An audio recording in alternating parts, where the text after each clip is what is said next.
Doctor Gustavo Sánchez Mariño, gracias por aceptar la invitación. Al contrario. En esta oportunidad para hablar de algo que está en boca de todos, pero que probablemente no mucha gente se haya metido a analizar cuál es un poco la repercusión de la aprobación de esta nueva norma que aparece en la Argentina, que reemplaza una normativa también importante, este nuevo Código Civil, ¿no? Así es. Realmente el impacto histórico es muy grande. El primer Código Civil que se sancionó hace 140 años, 1870, entró en vigencia, implicó un enorme paso en la modernización de nuestro país. Se puso al país desde el punto de vista institucional a la altura de los grandes países, como Francia, que fue la inventora, por decir así, de la codificación con el Código Napoleón. Si tenemos que hacer alguna comparación, pareciera que este Código Civil no tiene ese, o no va a tener ese impacto histórico ni de modernización ni de actualización de las leyes. Simplemente tendremos que estudiar institución por institución qué consecuencias trae esta modificación, porque desde otro punto de vista no lo encontramos, digamos, demasiado mérito. Y vuelve a pasar algo que ya ocurrió en Argentina en algunas otras circunstancias parecidas, que se mete como que todo en la misma bolsa y es muy difícil dilucidar qué es lo correcto de lo incorrecto, qué está bien, qué está mal. Un código, ¿no? Siempre es una ley ómnibus, para usar el término vulgar, que es un término técnico también. Las leyes ómnibus son las que incluyen todo. Y bueno, el Código Civil incluye no solamente las cuestiones que hacen a la persona humana en su particularidad, en su individualidad, desde el momento de la concepción hasta su muerte y aún después de la muerte, incluyendo durante todo el transcurso de su vida lo que se refiere a su familia, a sus hijos, a sus relaciones matrimoniales o convivenciales o lo que fuera, sino que también incluye este código, que se denomina Código Civil y Comercial, regulaciones propias del antiguo Código de Comercio, que ha quedado derogado con esta nueva norma. Y también se incorpora toda la normativa referida a una nueva problemática, digamos, que empezó a tener importancia y vigencia en la segunda mitad del siglo pasado, toda la problemática de la protección al consumidor, que también la antigua ley Padre o Madre 24240 pasó a ser ahora parte del Código Civil, de modo que sí, es una ley que regula muchos aspectos diversos de la vida humana, de la vida de la gente, y en todos esos aspectos también cada uno tendrá que ir viendo en qué lo afecta o en qué lo toca, ¿no? Diera la sensación de que bueno, todas las leyes deberían tener un debate profundo y mucho más aún en una ley de estas características que de alguna manera tiene un montón de impactos, que tiene una gran profundidad y que hubiera requerido probablemente un debate más profundo.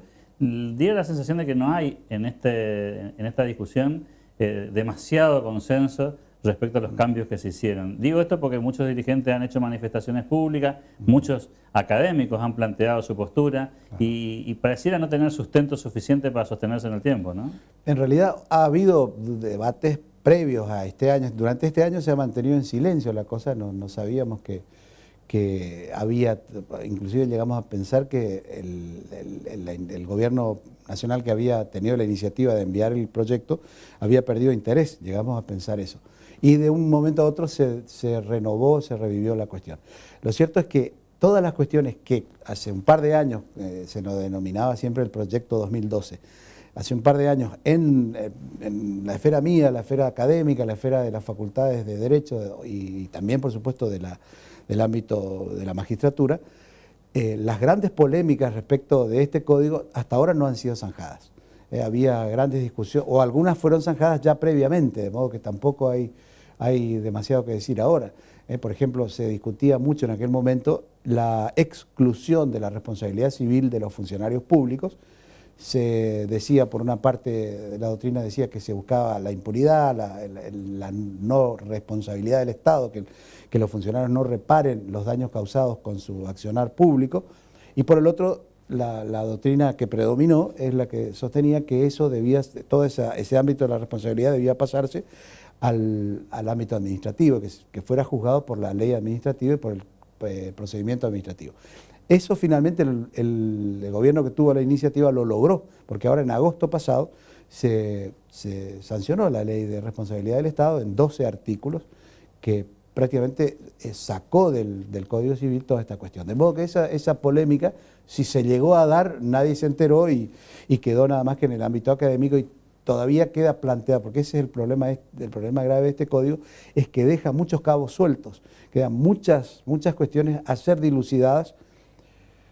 ¿Por quién? Bueno, como decimos, Yeuma, decimos nosotros, siempre vamos a ser los jueces los que vamos a tener que resolver esas cuestiones no resueltas por el legislador. Por ejemplo, en el caso de la responsabilidad del Estado, tendremos que ver cuál es la ley aplicable. Cada provincia, porque esto es del resorte constitucional provincial, cada provincia tendrá que dictarse su propio código y sus propias leyes al respecto. En fin, todo un vacío que hay que llenarlo en los próximos años para evitar justamente que la persona dañada, la persona que ha sufrido un daño, quede sin reparación.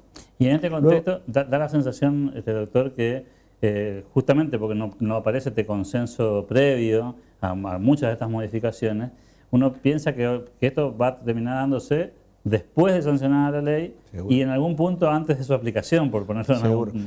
Lo digo nuevamente, creo que vamos a ser los jueces, va a ser la Judicatura Argentina la que va a tener la obligación de resolver estas cuestiones, estas lagunas legales, como se pueden denominar, porque de otro modo van a haber situaciones que no están previstas y ustedes saben muy bien que los jueces no podemos dejar de fallar so pretexto de silencio o oscuridad de la ley, de modo que siempre vamos a tener que dar una respuesta jurisdiccional y si no está en la ley la buscaremos de alguna manera tratando de construirla jurídicamente. También está, por ejemplo, abierto, ha quedado sin resolver por el Código el momento del inicio de la concepción, del inicio de la vida humana. Usted sabe que hay también una gran polémica, por una parte, quienes sostienen que la vida humana comienza en la concepción, en un embrión que ha sido fertilizado aún extracorpóreamente, es decir, no solo dentro del seno materno, sino, como decía el código anterior, sino también extracorpóreamente en una probeta. Y bueno, por lo que sabemos, este código establece que la persona humana comienza, el inicio de la persona humana es desde la concepción, pero deja picando esta discusión de si el embrión que no está inserto en el seno materno es persona o no. Y esa es una gran polémica, no solo desde el punto de vista religioso, desde el punto de vista ético, sino también desde el punto de vista jurídico, porque ha habido ya casos jurisprudenciales en que, por ejemplo, pongámosle que un matrimonio ha fertilizado un embrión, luego se divorcian, y ha habido casos jurisprudenciales en que el marido ha pedido la destrucción de esos embriones, para evitar, por decir así, que su progenie ande por el mundo repartiéndose, digamos, sin su consentimiento. Es como una especie de derivación de su derecho a ser padre.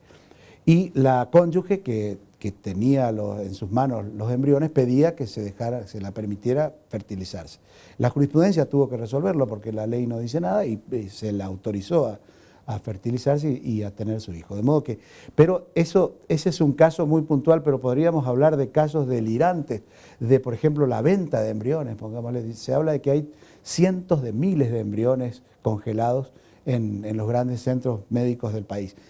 ¿Se podría negociar sobre ellos? ¿Se podría venderlos? ¿Se podría donarlos, como se hace con la sangre, por ejemplo? Todas esas cuestiones quedaron sin respuesta. ¿Usted tiene la sensación de que desde los ámbitos académicos y por qué no desde los ámbitos profesionales se plantearán en el futuro inmediato algunas propuestas de modificación? Sí, claro. Para que esto no llegue de alguna manera a implementarse sin discusión? Sí, claro. Nosotros en realidad el derecho civil ha venido preocupándose por estas cuestiones desde hace mucho, desde el año 63 que empezaron las llamadas Jornadas Nacionales de Derecho Civil que se llevan adelante cada 2 años y cada 2 años se plantean temas digamos, acuciantes del momento. Y en las últimas jornadas, en las últimas 3 jornadas diría yo, cuando ya se empezó a hablar, había antes un proyecto llamado del 98, que fue redactado por el doctor Atilio Alterini y su equipo, que fue tomado a su vez por el equipo que lideró el doctor Lorenzetti para redactar este código, ya se empezaron a discutir estas cuestiones. Lo cierto es que estas jornadas nacionales emiten conclusiones al respecto. Y sobre estas cuestiones que yo acabo de mencionar, ya hay conclusiones, ya el mundo jurídico, es decir, los civilistas del país, ya nos hemos expedido al respecto. Eso es fuente del derecho, eso es una importante, digamos, fuente de conocimiento y de interpretación para todos los operadores jurídicos de aquí en adelante. De modo que ahí están esas conclusiones para ser tomadas en cuenta. Ahora, también en adelante tendremos que hacer en las sucesivas jornadas, congresos, cursos, en fin, nosotros estamos continuamente organizando este tipo de actividades, tendremos que organizar también sesiones de interpretación del texto que ha quedado definitivamente aprobado, que es lo que es ley, digamos, ¿no? Entonces tendremos que, seguro que se viene para adelante una gran tarea. Además también de la tarea de docencia, digamos, tendremos que modificar los programas de estudio, tendremos que modificar la bibliografía, escribir nuevos libros, cambiar muchos conceptos. Además también algo que pasó lamentablemente desapercibido, el año pasado, en diciembre, entró en vigencia el famoso Digesto Jurídico Argentino, que es una especie de ley que comprimió, por decir así, el número de leyes vigentes en la Argentina, que eran aproximadamente 30.000, las comprimió a un número de 3.000, derogando implícitamente o a veces expresamente las leyes que se consideraba que no tenían vigencia, no tenían importancia. Ese digesto modificó toda la nomenclatura, es decir, que ahora ya todos los números de artículos, números de leyes que usamos son números, digamos, históricos, tenemos que nombrarlos como históricos. En realidad los números vigentes son los actuales, son una numeración mucho menor y cada una de las secciones de la ley argentina se divide con se identifica con una letra, al derecho civil le corresponde la letra F, y de ahí para adelante. De modo que también esa es una tarea que tenemos que empezar a transitar los profesores de derecho civil, ¿no? Doctor Gustavo Sánchez Mariño, gracias por su tiempo y seguramente nos faltará oportunidad para que profundicemos más estos temas. Con todo gusto, muchas gracias.